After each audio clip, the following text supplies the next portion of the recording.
And somebody said in a comment, I was talking about the actors strike, and they said, maybe he's just telling the viewers what they want to hear. I laughed with that for about 10 minutes. Do you have any idea how much what I'm telling the viewers is not what they want to hear? That's the whole point. That's why a lot of people don't like this message. All I've ever said is that the economy is much weaker than it's being led on. There's an unpayable debt, and it's admittedly unpayable now. We're more likely to go into a Great Depression than a Great Recession, in my opinion. Stop me when I get to a part where it sounds like something I'm telling them that they want to hear. But thanks for the laugh. I love you all. No hard feelings. Listen to this text that I got from one of my computer programmers. Good morning, buddy. Here's a little info. My friend bought a house in 2020 in Coburg for $550,000 with a $40,000 down payment. They were paying $1,990 a month. As of yesterday, they are paying $4,196 on a variable interest rate. Because of you, we dodged a bullet. Thank you. And what he's referring to is that I wanted to buy a house, and I said maybe now's not the best time, so they held off, and it saved them a lot of money. And how about gold prices? Last I looked today, they were at $28.50 an ounce. And that's predicated mostly on the decrease in the purchasing power, the decrease in the value of the US dollar. Comparatively, in Forex trades, it's taken more US dollars to buy the same amount of gold. So gold's sitting now at about 1985, which is just under 2,000. And you guys see how it's sort of just lingering around and won't break down, and it's hanging by the 2,000. It's consolidating now. And I always tell you, never worry about gold. Gold, if you remember, had a few really bad days last week or the week before, and it's just a matter of waiting it out, especially with gold. I'm not saying it can't go to zero, but I'm saying it can't go to zero. A lot of the gold buying trends, and you know this if you watched any of my videos, a lot of the gold buying trends are suggesting that there will be higher gold prices in the future. And in my opinion, the best way to play that is with some really good high quality gold mining companies. They're not all created equal. You don't want an exploration company, you want a productive company, one that has found gold, is taking it out of the ground and selling it to people. Keep an eye on things like reserve life index. How many years left at the same production rate do they have until they run dry, until the resource runs dry? And that applies to oil companies too. Keep that in mind. Ford cuts prices on its electric F-150 Lightning pickups by as much as $10,000.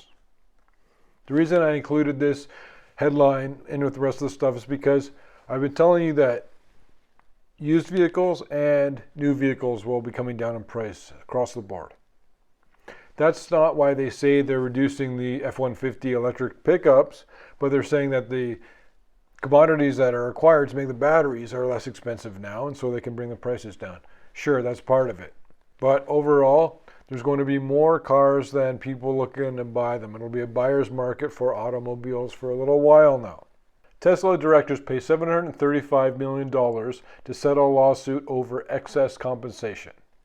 I included this article because it's so important, and I think that hopefully this becomes more of a trend. I believe in capitalism, and sometimes you pay more for the best talent, but the excessive compensation that a lot of these CEOs and executives are taking from the companies is absolutely preposterous. I believe that we should have some kind of rule, but in any case, maybe this is the first snowflake that's going to start an avalanche. I wish that all of these over exuberantly compensated CEOs would have to kick back some of the money they stole from the people.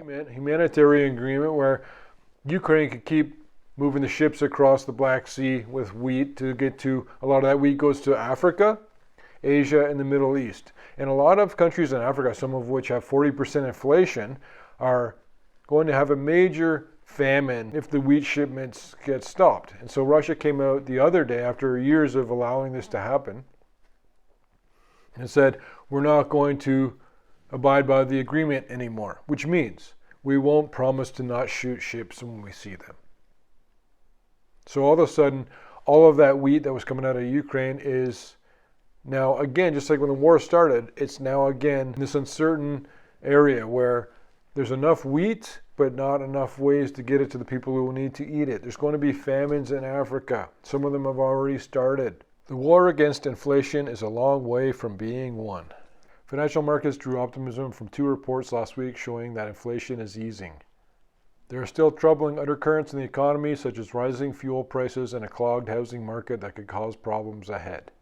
Citigroup economists are worried that the ideal conditions, which have included resilient consumer spending, stronger supply chains, and receding prices in key areas, may not last. No victory laps, no mission accomplished. Our work is not done, Jared Bernstein, chair of the White House's Council of Economic Advisors, told CNBC. Despite recent signs that inflation is cooling, the fight to bring down the meteoric price increases of the past 3 years is far from over. What's happening is it's setting us all up for this big inflationary bounce I told you about. Inflation's coming down, it will continue to come down, and it will slowly level out and then get ready for the big bounce, which will be predicated and fueled by actions that the government takes.